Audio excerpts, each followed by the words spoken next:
I'm thrilled to have you all back here at Be the Frequency and to sit down with somebody that I'm really glad the universe connected me with. And it's funny, we have a lot of similarities once I kind of got to know her a little bit and know her background. She is also an Ashtanga teacher, and I was like, I also teach and love Ashtanga. So right away, I knew I liked her, but we connected in the spinal energetics world. So if you have not seen Harmony Slater online yet, you should really go find her. I'm really, really thankful that you're here, Harmony, to just kind of have a chat and talk about all things body and feelings and opening up and all the things. I'm so happy to be here with you today. I can't wait for this conversation. It's going to be amazing. I know. If you guys, that's the thing is, I think one of the coolest things about online is it's brought me into a lot of people's fears that I normally wouldn't have. And it's funny because I feel like I've taken several workshops by Ashtanga teachers that are really well known. And I was like, and you travel all over the world and do workshops and teach. And I was like, how have I never taken a class from you? Or how have it, like, are we missing something over here in Las Vegas? Like, who do I need to talk to Yeah, there? you're Like, missing me. yeah, exactly. I was like, why has no one brought her out here? She's great. But that's kind of, I think, where I don't know if this is true or something like that, but would you give us a little bit? You started and built a lot of your kind of notoriety, at least online, but also in the yoga world as an Ashtanga teacher. You've been practicing for over 25 years. You've been teaching for something like 20 or so, Yeah, right? I've been teaching for 20 years. Yeah. Over 20 years now. Is it like, when you think about that, isn't that wild? You're like, well, how do we get here? Yeah. What initially brought you to Ashtanga? Was that kind of your first introduction into yoga, or like did you find your way there through another path, or how did you find yourself there? Yeah, I was sort of introduced to yoga like through dance because I was a modern dancer and a ballet dancer when I was growing up as a teenager.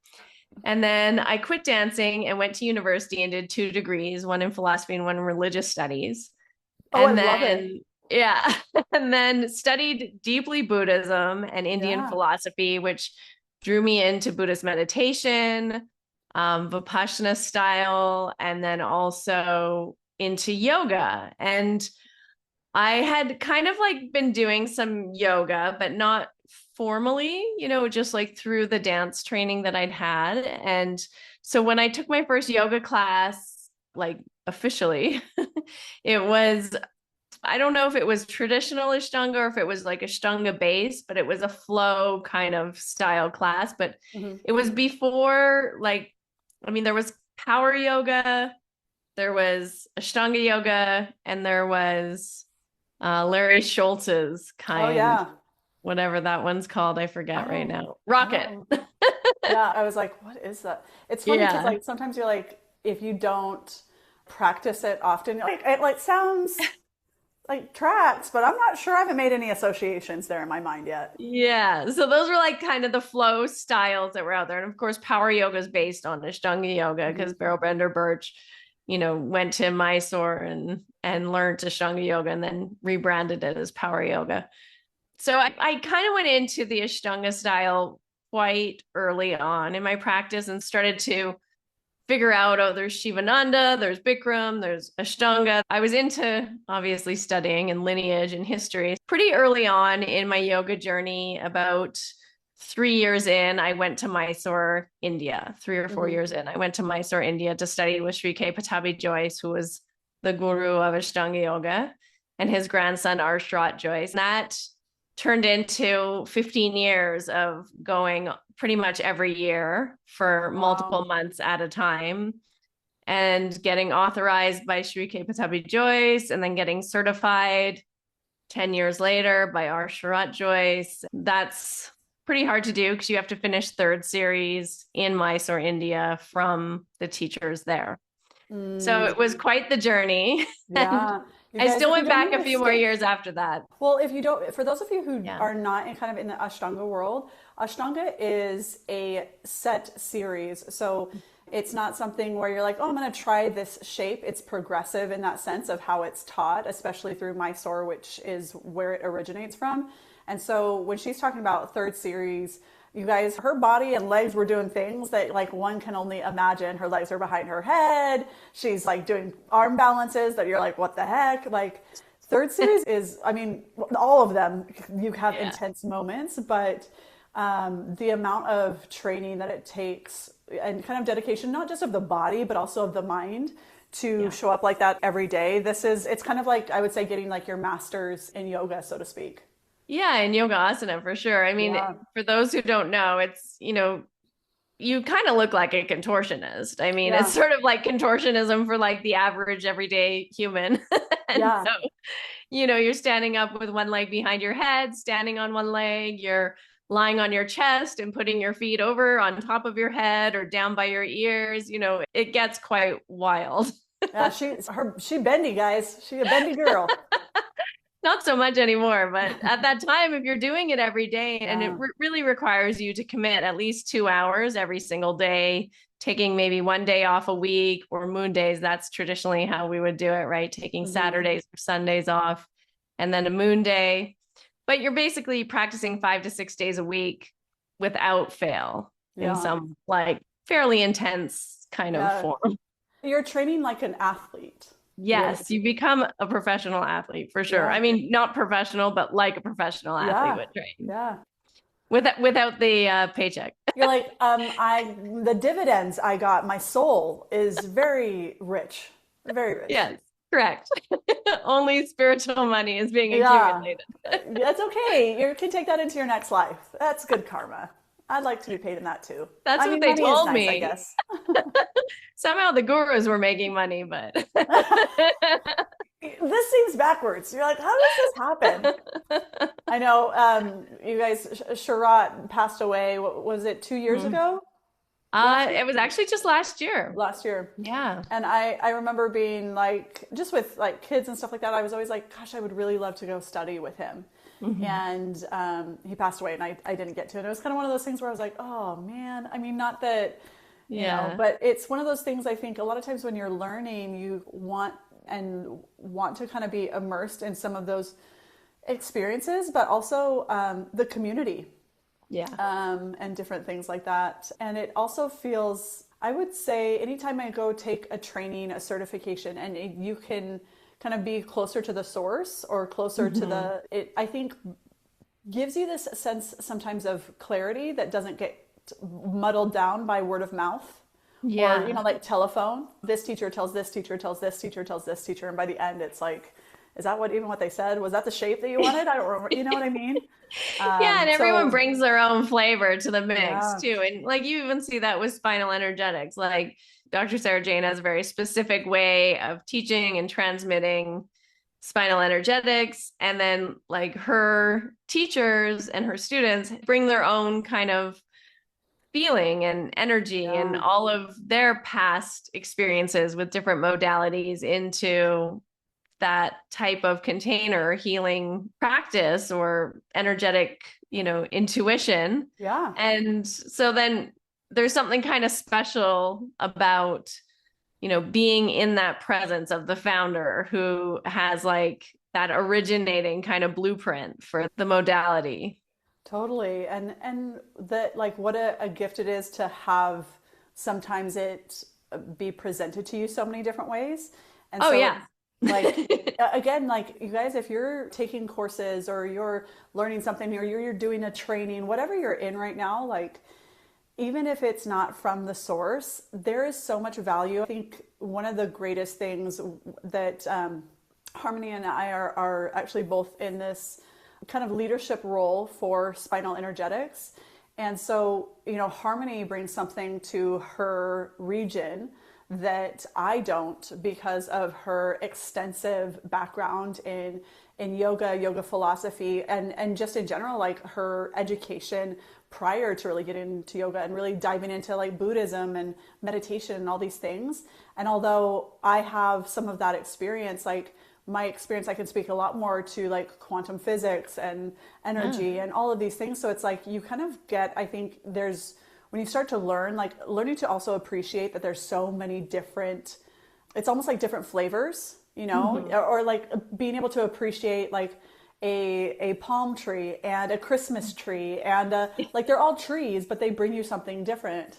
Yeah. And I think there's so much to like glean from that, that there's beauty in kind of all these different ways that you can learn or access information. And anyway, sorry, we got way Yeah. off on like a tangent, but Well, and it also like opens up, that's like such the beautiful thing is not every healer or facilitator is for every person. And it's the yeah, same with yoga, right? Like not every teacher is for every student. And it's beautiful that there's such variety to experience because you do get something different. And there's always this third space that gets created between yes. the practitioner and the client, or the teacher and the student, and then their relationship, which is the invisible connection between them. Yeah, I love that you brought that up. When I went through my first yoga teacher training, there was this TED Talk shown. And now that I'm thinking about it, I wish I could, I'll see if I can find that TED Talk Yeah. somewhere because it was brilliant. It was called Everything is a Remix, I believe is what Mm-hmm. the title of it was. And they talk about how we think, especially in this space of creation, or again, you're in a training for something. So, like, I go and I train on homeopathy, or I go and I train on herbs, or different things like that. That's not new stuff. And so the teacher that's transmitting it, it's not theirs. It kind of gave this idea like these ideas are not necessarily just this person's, but the idea that everything that you take from them is filtered through your experience, which as a byproduct, when you go and teach something similar, share something similar, it's always going to be remixed a little bit because of the filter that you run it through. So you think it's like, what is there? I'm not a big music person, so I might really mess this up, but I think there's only 12 scales in Sounds music, right. or there's a certain amount of notes. So if you're big Yeah. into music, I'm sorry if I don't have all the details, but it's like all music is made from these notes, all music. Yeah. And it's not that many. And so when you think about it like that, it's really more of like the rearranging, the feeling, the like using your voice in conjunction with these notes, adding in drums or adding in guitar here. And it's like how you take this very simple kind of blueprint. I think that's what's interesting that we kind of chatted about beforehand is you have this blueprint, like Ashtanga yoga is a blueprint, a set series, and you start to make it your own in a sense. And a lot of these other yoga practices, we talked about power yoga kind of branch off a little bit of like, it has its roots. And I think that's something that's wonderful and helps sometimes be closer to the source, but then it allows you to take this remix idea and like it be okay that it's never been done before, or that it's similar but slightly adjacent. Like you don't have to reinvent the wheel.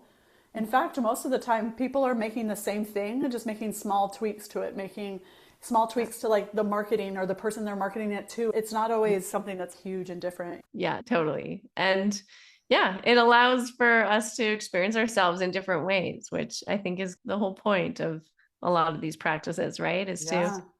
yeah, understand your body, understand your energy, understand your mind, your emotions, like all of the fields of ourselves, in new ways by having new experiences. Yeah. When you were teaching yoga, I should say more frequently, maybe than you Yeah. are now, because from my understanding, you've kind of taken a little bit of a step back. Yeah, I only really teach workshops and retreats, and once in a while I sub some classes here in the city. You're like, listen, I need a moment, and you I'm go through mostly doing seasons. only spinal energetics and Yeah. coaching right now. I love coaching because I love working with people on that deep level, and it speaks to my soul. My soul loves like philosophy and Hmm. existentialism and like spirituality and the, ways that our spirit moves and our heart Yeah. moves and the deeper psychological development.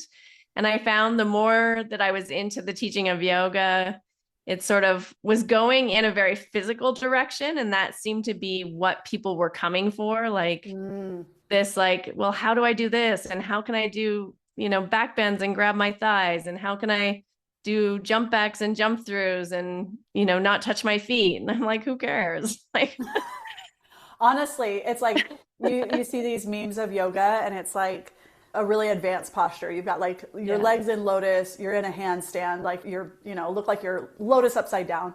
And they're like what people think advanced yoga is, and then it has like somebody just like in it like a seated meditation. It's like what actual advanced yoga is. yeah. And I always joke that like which maybe this is a bad joke, but that yoga is like the gateway drug to like spirituality or self-development. Mm-hmm. is that But people get come and they, stuck. yes. Well, here's what I think happens. And I think that's why like both you and I also was like interested in spinal energetics Yeah. is that people come into yoga and they're like, I need to be more limber. I need to be more flexible. And then they do this thing where as you become more flexible in your body, I think you become more flexible and aware in your mind because the areas that you've shut off awareness or attention or sensation, when you start to open that up in the body, it also happens in the mind or in the spirit or in in spinal. Different parts of the different organs relate to different emotional states. So as you're twisting these organs in like a twist, or you're elongating along your back where your lower back might have been tight, all of a sudden you're like, huh, interesting, I'm feeling different things. I'm really curious, when you were teaching more, did you start to notice, because people always want to come up to the teacher and like tell them things about like their life Yeah. or epiphanies they had. Yeah. Did you notice like trends as they were progressing in the quote unquote like series, right? Their asana practice, that they would come up with the same kind of things like, always around this time, people would say stuff like this. No, not so much related to like their development, but like on a sort of global scale, I think there's sort of, I've noticed this trend that happens, especially in Ashtanga yoga, I'm going to speak to, because that's where like people are very dedicated, as I say. So they're practicing, say, 5 days a week, right? Which is a lot to Yeah. be coming in and doing your practice, and you're on your mat, paying attention. And for a lot of people, that sort of, gets put on a pedestal as like the ideal sort of spiritual practice, self-care practice, right? And they might be doing meditation, they might be doing pranayama or breath work, in conjunction with this. But what I noticed is, as you say, when you first begin, there's like this blossoming that happens where the awareness, as the body opens, emotions come up, memories come up. And this could be different for everyone, because I think it really depends what we're holding in our body. A lot of people hold grief, a lot of people hold anger. I mean, we all hold all of these emotions to some extent. Some people hold shame, we all hold joy. Like we hold all of these things to greater or lesser extent, but some people have like a predominant emotion that they like to suppress and bury in their body, right? They don't feel so comfortable maybe expressing anger, whereas sadness, maybe they do feel quite comfortable expressing. So as the body opens, the one that you've pushed down the most starts to kind of come up to the surface. You're like, damn it, I put it down there for a reason. Yeah. And so you have this sort of like expansion, this opening that happens. And I love the beginning journey of yoga and watching practitioners and humans just go through that and like blow their own minds about what their body can do, like what their body's actually capable of, where it's like, whoa, I didn't know I could do that. Right. And it's beautiful to have that awakening happen. But you see, I taught people who are very dedicated for long periods of time. And then what happens that I've seen is, because especially with Ashtanga, it's like you are training in a way that's like similar to an elite athlete to do all of these very challenging things. Like, as you say, going into a handstand, putting your legs in lotus, lowering down, and then lowering and then lifting back up. And you're doing all of this like quite advanced balancing, flexibility, strength, like all of it together. For some of them, I'm like, stamina. Yeah, you got to do breaths? it. Exactly. You got to do it for 5, 10, 15 breaths. Yeah. You got to also maintain that practice for 2 hours. So it's long. Yeah. So yeah, you're developing all of this at the same time, which has so much such advantages and so much positive benefits. But then we get very attached as humans, because that's what happens. Our ego comes in and we get very attached to our abilities, to our practice, to our bodies, to whether we can or can't do something, to having this time, to not wanting to not be able to do something anymore. Right. And so then it's like all of that blossoming that happens at the beginning. We're like, I don't want to lose it. and I want to keep growing in the same way. And so then in a way we become rigid. And so as the body becomes more flexible, in a sense, our minds, our attachment to it becomes more rigid, and we're less willing to let go. And then also, because Ashtanga yoga does follow a sequence of postures, we're very open or very capable of moving our bodies in particular directions, but not in other ways. And so we kind of get into a groove, like the same way your mind and your neural network gets into patterns and grooves, and then we run into problems, right? Because we're not thinking in different ways or creating new connections. We're just like, this is what I do. I get into this pattern. And once you're in it, you just kind of go on autopilot. Your body kind of does the same thing, which I've noticed creates potentially like repetitive strain, injuries, but also like, again, a rigidity. And so even though you're ultra flexible, maybe in certain directions, there's a rigidity or a feeling of like, I don't want to do things that make me feel out of control, that I'm not good at, that are different. And so it kind of starts to work against you at a certain point. Exactly. Like you think that now that you're more flexible, that things will all of a sudden get better. And it's starting to illuminate that like where a lot of the issues are is not actually in the body, but more in the mind. And it's trying to show it to you. It's trying to be like, hey, it's here. It's here. Is that kind of what drew you a little bit more to Spinal, is like understanding a little bit more of like that dynamic of body and, you know, brain and how those things work together? Yeah, totally. I think what really moved me more into the energetics and into spinal energetics was I had been in a 2-year coaching program where we were really doing a lot of unconscious reprogramming, emotional work, and somatic work, where you're going into the body, feeling where you're holding tension or emotion or patterns, speaking, doing parts work, and all of this sort of internal family systems, bringing wholeness and compassionate self-forgiveness, and like all of this very deep mind, intellect, emotion, head, heart unification work in the body as well, like really using the body as the key to unlocking your unconscious mind and memories. And from that, I realized that was something the yoga was not doing. And there was no room for emotion really in the yoga practice. There was the space to release an emotion, but we're not really getting into the deeper pattern under that emotion. Yeah, well, and a lot of times in traditional Ashtanga, everybody's doing their sequence at their own, not to say pace, because it's 5 breaths for most shapes and stuff like that, but like it's not like most led classes where everybody starts at the same and everybody's doing it together. Exactly. So in that sense, everybody's kind of on their own journey, so to speak. But I think that also doesn't give space for things like when stuff comes up, people just leave. And when they're done, because you're the teacher and you're assisting somebody else, you're still holding class. It's not where, okay, it's done. And even then, you come to a yoga class and you have these, there's always this joke that like everybody cries in pigeon because it opens up your hips. I'm like, imagine leg behind your head, then you really cry, but like, by then you've buried everything even further down so you don't.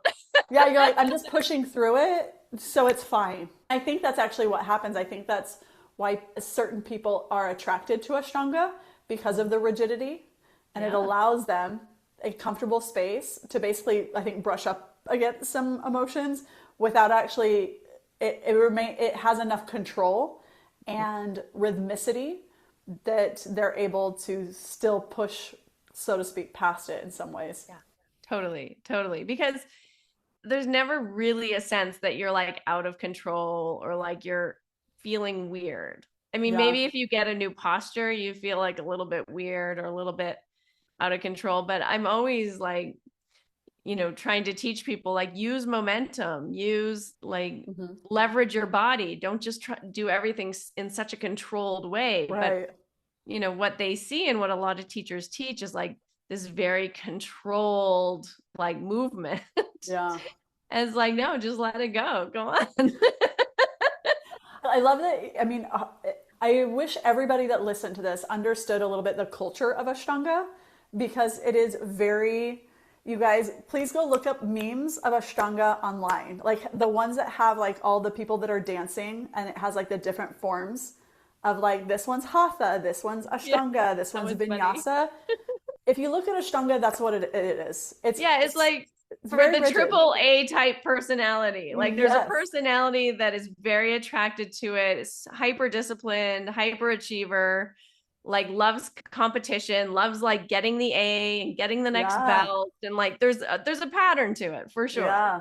Like if It's you're not funny. interested in that, you're probably not that interested in this show. No, I don't feel like this is like when we talk about like type B personalities or even like type C personalities, you probably don't love Ashtanga. You're probably No, like, you're gonna go do like yin or something. oh, 100%. Or like in the tradition that I was taught in my 200 hour, they have a vinyasa, but it's got a part of it that once the teacher teaches the sequence, they turn one or two songs, they turn like two songs on and you just go through that sequence on your Oh yeah. own. It is Yeah. free flowing and everybody's doing their own fucking thing. And it's like whatever feels good. And Yeah. it's like, it's not dancing, but it Yeah. feels kind of like you really start to just move with your breath, which I think Yeah. is really helpful. But it is the complete opposite of like a Yeah. very rigid Ashtanga practice, like a very, Yeah. dedicated practice. And just, I think it's kind of this like devotional type experience too of like, you kind of show up every day and it's like doing things. I think it teaches you a lot of really valuable things too of like, there are going to be hard things that you still need to do in life and you just can't not do them because you don't feel like it. Learning that intrinsic motivation and I think there's a lot of those positive. Yeah. We're saying this and saying that there's also really great things about it too. Okay. Yeah, yeah, there are for sure. That like, I mean, that discipline, that ability, I mean, to really blow your mind and know, like, I can do anything. Yeah. Like you really know it at a cellular level when you Yeah. start getting into those advanced postures. You're like, I can do anything. Oh, 100%. And like sometimes, and we kind of talked about this beforehand, because I'm not teaching currently any Ashtanga classes. And I was telling Harmony, I was like, I really miss it because I used to do a lot of hands-on adjustments. Yeah. So when you come into a yoga class, not every teacher comes in and actually does any hands-on or manual kind of manipulation. And it's very common in Ashtanga. And I kind of miss that touch part. And there's so many times when I'm like, it is small tweaks. And all of a sudden, or you're like, hey, breathe like this, try this. And the whole posture changes for them. And they are like mind blown that their body not only can physically do these things, but it doesn't feel the resistance and like the struggle anymore. And they're like, that was amazing. And you're like, I really didn't do very much. Like I gave you like a little, hey, just like this, try it like that. And unlocked things for them. And I think that's really cool to see your potential in your body. And I think that changes in your mind then too. Totally. And I think like also probably why you love the hands-on adjustments as I do, and that's also how I teach it, is because it's like also working with the energy, right? Because our Yes. body's like the densest energetic field. And so it's really about moving that energy and helping people have that more Mm-hmm. flow of energy. And you can see where the pattern in their body is like breaking it, where they're holding the tension. If you can soften into that like alignment or that like line of energy, then all of a sudden it feels good. And as you say, the posture opens up.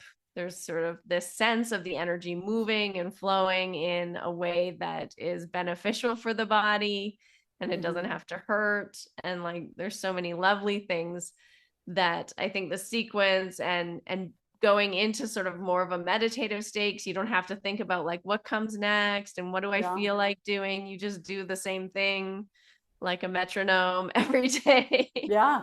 And so you can kind of get into like a bit more of a meditative state with it. I am curious, Hmm. just based on our conversation here, like coming from, again, somebody who has, and I think this is where a lot of people are like, they get kind of that like hitch in their giddy up, so to speak, of like they learned one way. And clearly you're like, I do a lot more spinal energetics. What was the, not to say the breakdown, but when you start to look at your life in order to have kind of the life that you have now and to do something that's a lot more fulfilling, you kind of had to break away from a mold that says this is the way it has to be, and this is the way that you have to teach. Like, What are some things that you've had to kind of address within yourself to do some of those things? Like, because it does, like, Yeah. again, when she talks about going and getting certified in Mysore, it's something that people do that. They go every single year, 4 years, in order to get this certification. The travel to India is not easy. Again, like we were talking, like the practice is not easy. And to come up against, I want to do things a little differently. Yeah. There's got to be a lot of stuff that comes up for you internally to make some of those shifts. And I think there's so many people that want to be brave and do something different and kind of make some shifts, but they're like, I don't know, this is all that I know and this is what's acceptable in this community. So like what kind of came up for you? Yeah, it's not an easy path, that's for sure. Like anytime you've like, devoted 20 years to something or 25 years to something, and then you're like, okay, I'm not feeling it anymore. That's like an identity crisis is what that, I'm yeah, sure that feels like. yeah. So yeah, I had to really, I don't know, kind of deprogram myself, which included like not doing the practice for like a longer period of time. Because I was just like, I can't keep doing this because it feels like it's going against something inside of me. Like something inside of me doesn't want to do this. And so I had to really let it go. And then I had to come up and really look at and be with like the shame, the guilt, the feeling of like, what am I doing? Yeah. And also at the same time, like look at all of, like we're saying, all of the benefits of doing that kind of lifestyle and practice and devoting myself to this community and this culture for 25 years and holding the good things and not rejecting it, just like, because it's easy to shut the door and just say, I'm going to walk away and do something totally different and be someone totally different. But it was like a real learning edge for me. I know, like when I was a ballet dancer, I was very intense in ballet as well growing up. Surprise, surprise. What led you to right, Ashtanga? exactly. It's like the yoga version. Ballet is to dance as Ashtanga is to yoga.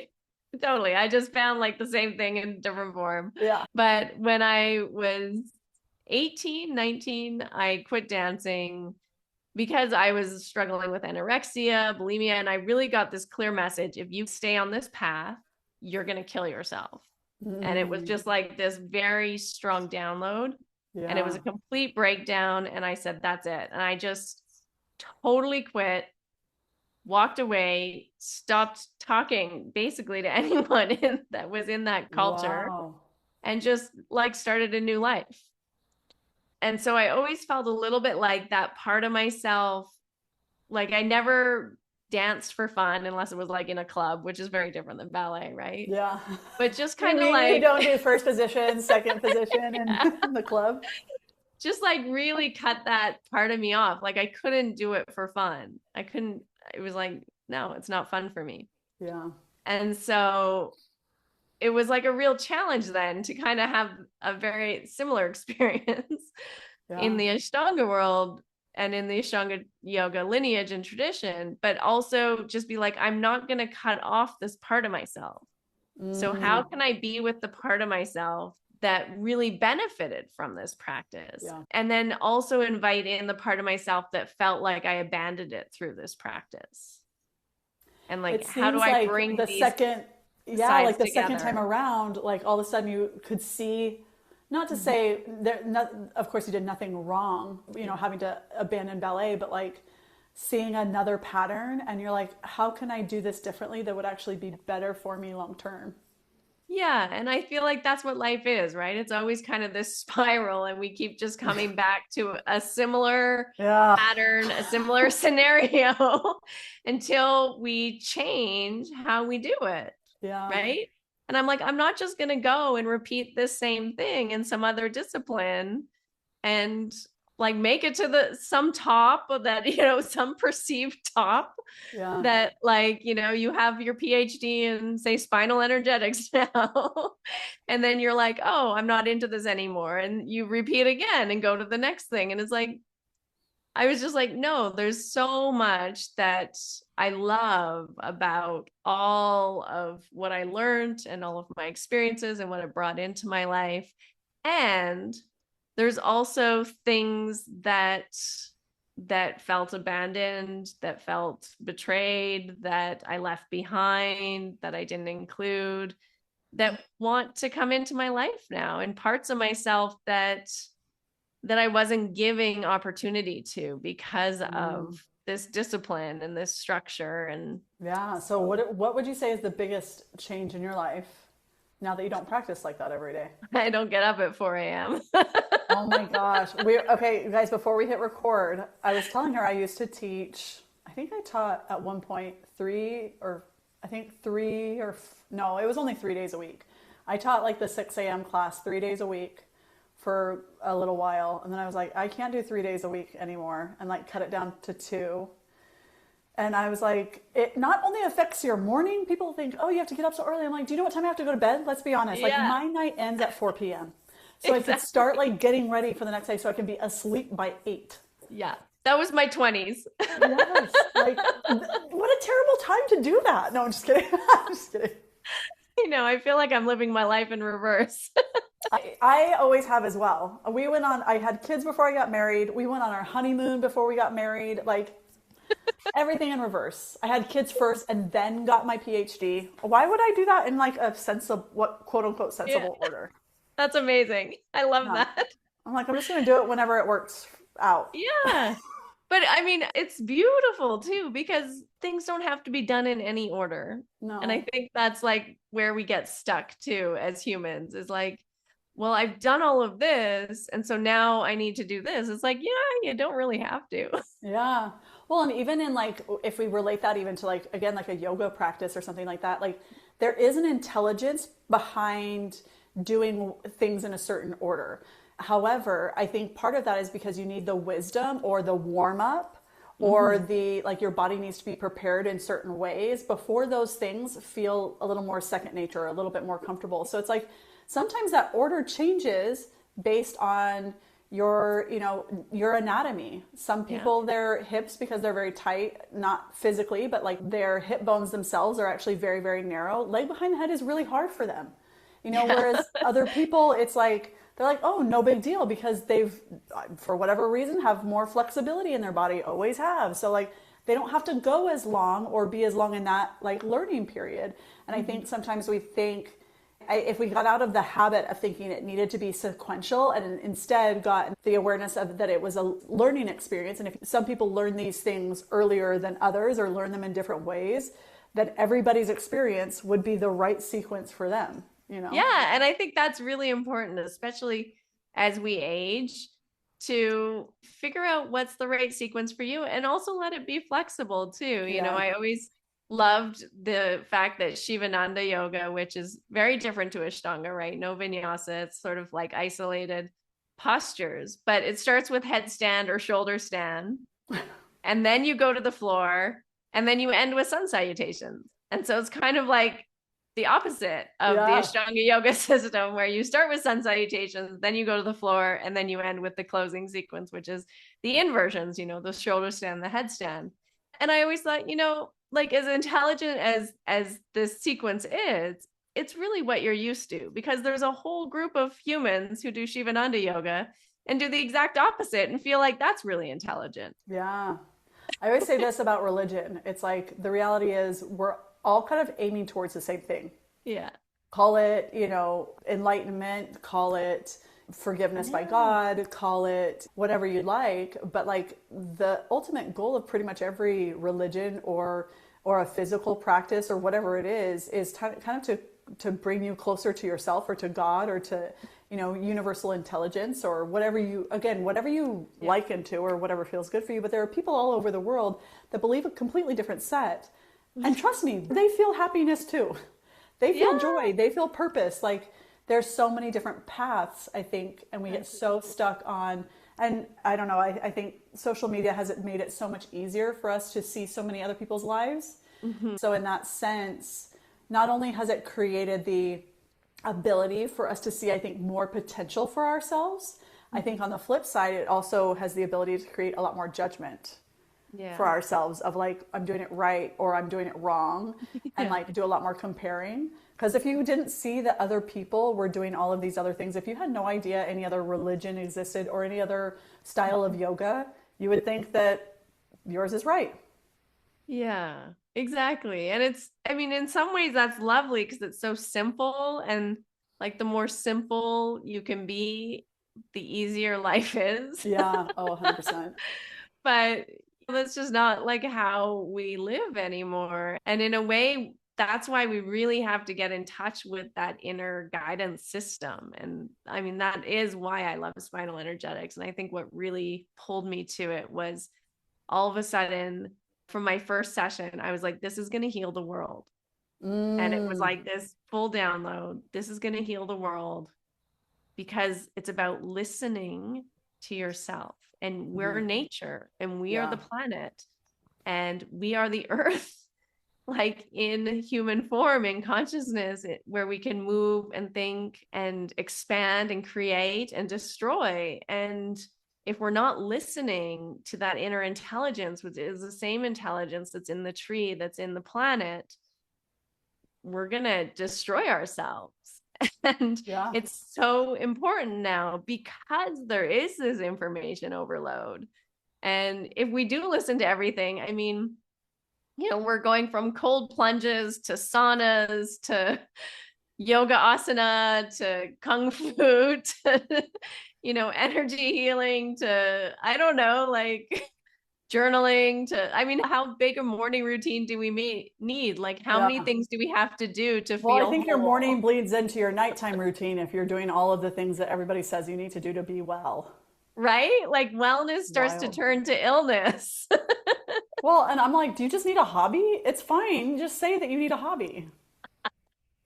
We don't Yeah. need to cold plunge together. It's 3 minutes max. And cold's not actually super great for like women all the time. Well, and then that's the thing too, is then you have the pro cold plunge, the anti cold plunge, the pro vegan diet, the Yeah. anti vegan diet, the keto diet. Yeah. Well, and I think in the theme or like essence of spinal energetics is that I think something that's very unique, and it's not unique. However, it is very heavily emphasized. The practitioner, the spinal energetics practitioner, is not doing anything to the client. They are encouraging the system to remember and recalibrate to what feels like balance for them, which there, so it takes away kind of that guru teacher, guru student feel that not just yoga has. All, in pretty much most modalities, have this platform of, again, the source knows the most, and to Yeah. not listen to yourself. And I think spinal does the opposite. It says Yeah. listen to yourself, develop this relationship, trust your intuition. So when it comes to diets or workout regimens or wellness program, like what's right for you is not going to be right for everybody, and it gives you the discernment. Yeah. And I love that. And I love that co-creation, and like you're just coming into a space that's being held by someone so that you can do that deeper listening to yourself. And it really mirrored for me like all of that somatic coaching or transpersonal coaching, where the coach is really holding a space for the client to do their own work and just Yeah. facilitating through questions or inquiry. But the process that's happening is coming from the client. And Yeah. it's not because of the coach. The coach isn't telling you like, oh, you need to do this and this and this and, get this and do this. That's a consultant or Yeah. a Very guru different. or an advisor. Yeah. But the coach is just saying like what feels right for you. And like, how many times do we get asked that? Like, especially growing up, not often, right? Or we're asked without the intent to be listened to, which is a whole other set of issues. Yeah, exactly. And so I love that the spinal energetics creates that space for us to really hear our own inner wisdom, for our bodies to speak, to give us the signs, the information, the intelligence that we need to clear some of those patterns that we're holding, or release some of the identities that no longer serve us. Yeah. Is that part of the reason? I think this is often a natural evolution, but now you work a lot more with practitioners and stuff like that, kind of mentoring and coaching them. Do you notice? Because I do the same. I work with a lot of alternative medicine practitioners to build their business. Yeah. And I notice there are certain things that people hold on to in their field in certain areas that is, are associated with like different organs or whatever. And I'm like, oh, this is interesting that, the people that are like this or have this experience in business often hold this here or have, these couple of points of tension or have these belief systems. Yeah, it's so interesting, right? How we have those like patterns and certain ways even of holding our body, like, we're holding tension in our body. And for sure, our bodies are amazing sort of mirrors of these deeper patterns that are going on in the unseen energetic Yeah. fields. I was talking to one of my clients about this the other day, and I was like, a lot of times I can, like, first call, you start talking, and if I just watch you and listen to you, I was like, I can usually tell you where you're experiencing pain, and not because, or have physical issues, and not because you've told me, but because the way that you speak, the way that you hold your body, the things that you do, tell me a lot about your internal environment and your mind and the way that you process and what you believe about yourself. Yeah, wow.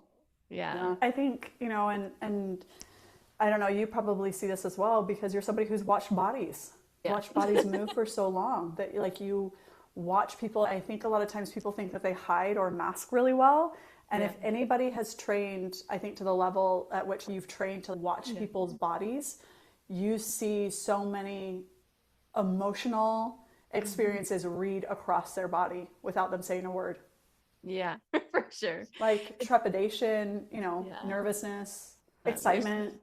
Exactly. There's so much that comes up. And I mean, I think, what is it? You probably know the stat, but like 90% of communication is nonverbal. Yeah. Which is wild when we think that we have to have just the right words or we need to say the right thing or we need to, like, how our brain actually assesses things is like the whole environment and how we feel in relation to the environment. It's like not really the words at all. Yeah, I know. So what I always say to my kids, I'm like, it's not what you say, it's how you say it. My mom said it to me and I'm like, Yeah. I see what you say.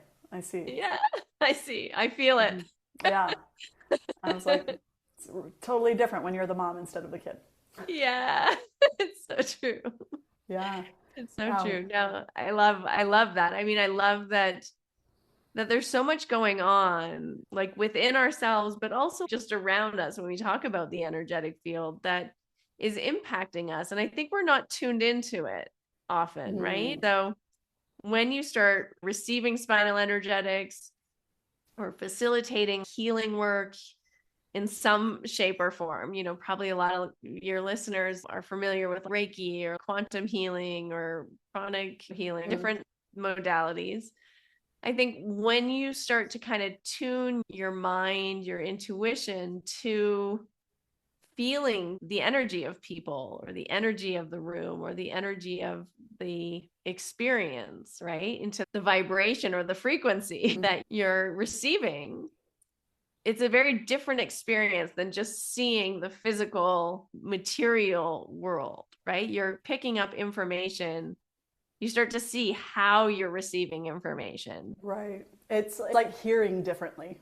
Yeah, exactly. Like tuning your senses to that vibration, to that frequency, literally. Yeah. Well, and you can really start to, I think, hear a lot more of like when somebody says, for instance, again, because you and I do some business coaching and mentoring, and people are like, oh, I really want this, but I can't afford it. And people say that even in just a regular spinal session. Oh, I really want it, but you're expensive. And what I'm hearing is that I want these things. I see potential, but I'm unsure. It's not usually financial because people spend, $200 on dinner, no questions asked. Like exactly. It's not my price. It's that you're not sure if your level of commitment is there for whatever comes afterwards too, of like, if this comes in and changes how I relate to certain things in my life, I don't know if I'm committed enough to actually make some of these changes. Yeah. And it might rock my world enough that I might see the world differently and I might not want a relationship with this person, I might, not want my job anymore. And that's way scarier than $150, Yeah, or whatever it is. exactly. Yeah. So you Yeah. start to like hear more of what people are saying, I think, when you start to, again, be able to be sensitive to people's energetic field. Yeah. You know what I mean? It Totally. trains you to listen differently. Yeah. Yeah. And Yeah. it's like, that's a powerful thing. I know I always feel like when people say, oh, it's too expensive, I'm always like, oh, yeah, tell me more. I'm like, okay. It's just because when I think about things that I feel like the reality is, I'm like, I don't want to pay money for that, Yeah. or that's not a priority actually for me. Yeah. That's a better sentence for sure. Yeah. And that's what I realized, like, because I feel like, especially several years ago when I was working through a lot of money stuff and things, like, Mhm. I was like, oh, interesting. I use that language a lot. That's too expensive. Yeah. And the thing is, I'm like, no, I'll spend that amount on this. So it's not actually, what is Yeah. it about that I don't find? And I recognize I had a really hard time feeling like I Mhm. deserved and was valued at that level.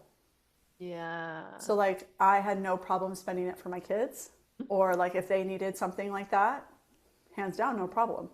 But I didn't find enough value in myself to spend that kind of money or things like that. And I was like, oh, that's really interesting.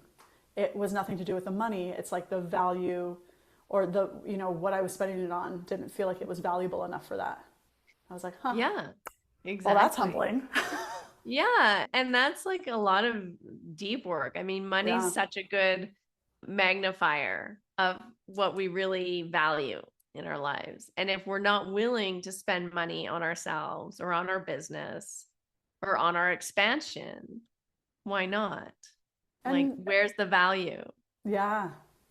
And it's like, it's okay if it's maybe not right now, because there have been definitely things where I'm like, I'm curious about this. I know that it's not for right now because of I've got this going on. I don't think I can commit to it, but I want to log this for later. Yeah. Next time this comes up, I want to be ready for it. And so Yeah. like sometimes it's also understanding like the way that you process and like all of those things, but I think we get so caught up in our stories. Yeah. And again, even like I feel like there's this like common theme of how like the mind and the body, this whole episode, are like doing this like dance of like, the mind is telling you some of these things in yoga and you're like, I'll just push through it. The mind Yeah. is telling you, hey, I need stuff like this. And you're like, I'm not valuable enough for this, or I'm not, these things. And you're like, I think in that beautiful dance of like always trying to show you Mhm. things and like this feedback loop, so to speak, of that mind body and like mind body spirit connection, really. Yeah. Yeah, 100%. I mean, because what is spirit? It's, your breath and your energetic field, really, the unseen aspects of ourself. Yeah. And like what kind of animates life. I recently Yeah. went to a funeral and we brought my son. My daughter had some stuff that weekend that we couldn't get out of. So my husband and I went and we were kind of talking. My son's only been to one other funeral and it was open casket Yeah. and it was for our grandma, well, mine. And this one was cremated and she was in an urn. And I had forgotten that it was open casket for whatever reason. Right. I was like, have you ever seen like somebody? He goes, yeah, that grandma. I was like, oh gosh, right. I totally forgot. He's like, yeah, it was weird. He's like, I always remember you saying that just doesn't look like her.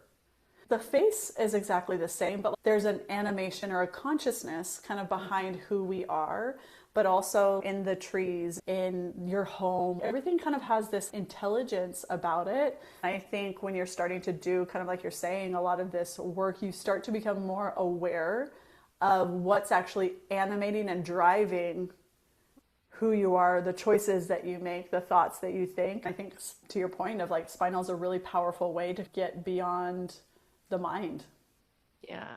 Yeah. And I think clear some of that stuff, some of those things that we're holding from our Yeah. past, like feelings where like maybe we felt like we didn't have a voice or couldn't speak, or maybe we're feeling insecure about being visible or being seen. And I think it's so, so valuable, especially for entrepreneurs and people who are creating a business for themselves, because a lot of the ways that we get stuck aren't obvious, right? It's not Yeah. obvious why I'm avoiding responding to this email. And so Yeah. if we can take that time and do that, somatic work through the spinal energetics, it helps to clear the anxiety or the fear, the thought of like, can I really serve this person? Or I don't know if I have the capacity to take this on, or I don't know if what this person needs and I'm afraid to find out, or I don't know if I'm going to show up fully or I can't show up fully. Whatever the fear is, that's there. It can kind of bring it to the surface and help us release and clear it so that we can then really just like move forward with more ease and more clarity and a little smoother path. Yeah. And a lot of times that's the thing is like those things that are like preventing us from moving forward or preventing us from making those decisions, they're things that we think kind of are part of our personality. That's just how Yeah. we are. Yeah. And you're like, no, if there's anything that I've learned is that I'm like, who I thought I was is not actually who I am. It's who I've learned to be. And most people are like that. And so Yeah. when you're starting down this path of, again, maybe you're starting a yoga regimen, or maybe you're starting a business, or maybe you're starting some healing work, if you're starting something like, because this will air sometime in the first few months of the year, Yeah. that understand that like there's a part of it that like you're meant to brush up against these moments that are kind of uncomfortable, and instead of shying away from change or uncomfortability, like leaning into it always with a bit of curiosity, like, interesting that I do that. Yeah. That's interesting. And like, Harmony is kind of spoken to of like doing some parts work or things like that. Like, where is this landing in my body? Or seeking out a practitioner who might be able to guide you in some of these things and bring you home to yourself, I think is really beneficial. Yeah, totally. And I love that you bring up like curiosity, because awareness is the key. That's the first step, is just Yeah. getting aware of what's happening. Yeah. Oh, Now, I if you're don't not want to aware, go if you there. don't know what you don't know. Yeah. So if you're just avoiding unconsciously everything, then Yeah. you're not going to have any ability to get curious then. Blissful. How Yeah. blissful to be just unaware of how everything you're doing is affecting yourself and everyone in your life. Wouldn't that be nice? Yoga ruined it for me. My business partner and I that do retreats Yeah. together. Actually, I think you've been on her podcast, Mackenzie. Was I that don't know. Mackenzie I Fly? don't think She's so. blonde, maybe not. No, I don't think so. Okay. Well, I think I said you were going to be on my podcast, and maybe she was like, "Oh, I really love her," because again, she's in the Ashtanga world too, Yeah. and we were like, I kind of made the joke like, when I started doing yoga, it ruined my life because now I have to be aware because I can't eat anything without being aware of the effects of what I'm eating, not just for my body, but how my food choices, my clothing choices, my friend choices, my habit choices, like how everything that I'm doing is both something that I'm consciously choosing, even if it feels unconscious, and how that has a trickle down effect to every part of the world. And it really ruined things for me. Well, Like I being think there's blissfully that famous unaware. saying, right, about don't let yoga ruin your life. Yes. It's like ruined it in like the best and worst ways. Yeah, I'm exactly. like so grateful. I'm also like, I would love to go back there. Yeah. Blissfully unaware. Yeah, I don't know. It feels like a while back. I know. That's the thing is I'm like, I don't even remember like when I think about like who I was back then, I was like, I really made it through life, just breezing on through, huh? Cool. I mean, I didn't die. Isn't that like what they say? Yeah. Like, but did you die? What is that from? That's from a movie, but I can't remember. Uh, Yeah. Yeah, exactly. I think that's a beautiful thing. I mean, that's the beautiful thing about yoga is it does bring that more like conscious awareness into our bodies that we probably have just been walking around without it, yeah. right? Yeah. Like we're not thinking about like the eyes and the pads of our fingers or Yeah.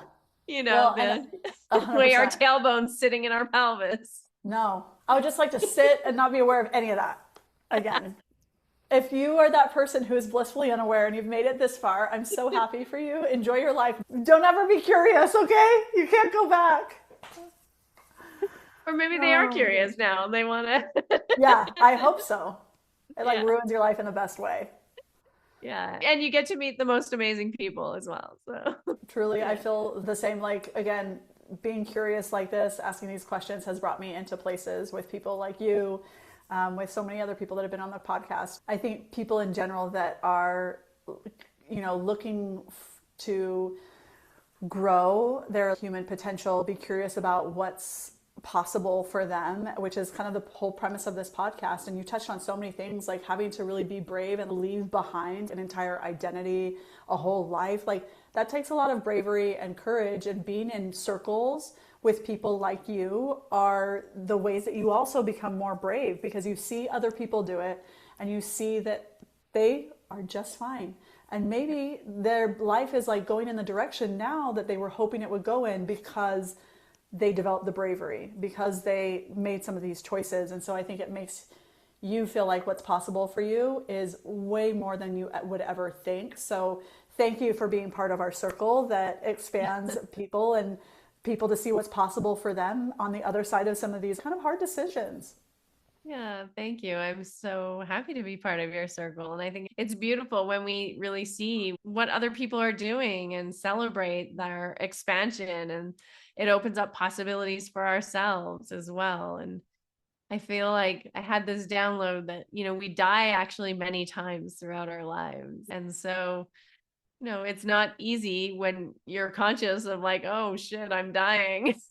Yeah. Like not Like I can't literally. be that person anymore. Yeah, I can't be that person, but Yeah. we do it all the time when we're young. And I think that is actually kind of the beauty of not being conscious of some of these things, or so attached to an identity when we're Mm-hmm. younger. You've seen it with your kids, I'm sure, Yeah. right? They're really into something and then they're like, yeah, I'm not into that. And they get really into something else. And you see their whole personalities just changing, Yeah. from a 4-year-old to a 14-year-old to a 24-year-old. And they're different people, Yeah. literally, And there's right? literally, and there's no judgment there. They're not like, gosh, I wish, Yeah.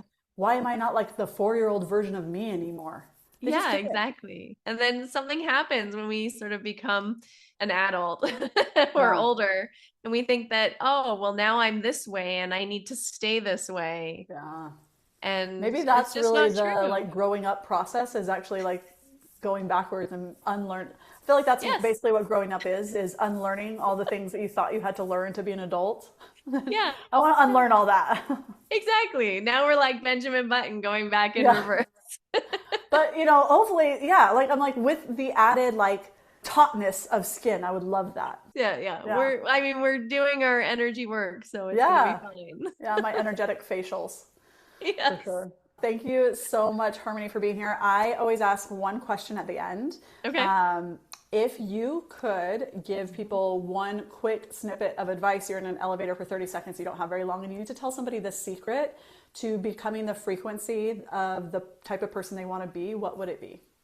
To become the frequency of the type of person you want to be, my snippet of advice is find someone that you admire, that you look up to, that you feel is the embodiment of that frequency, and see what they do and use their life and their habits and who they are as a person as inspiration for who you are. You don't have to mimic them or become them, but get a mentor, get a Wow. coach, get someone who, you feel is embodying the way you want to and be around them, because it's transmission. Frequency is transmission, and you only get transmission in the presence of that person. Listen to their podcasts, hang out in their orbit, and just learn all that you can and integrate it into your own embodiment, into your own life.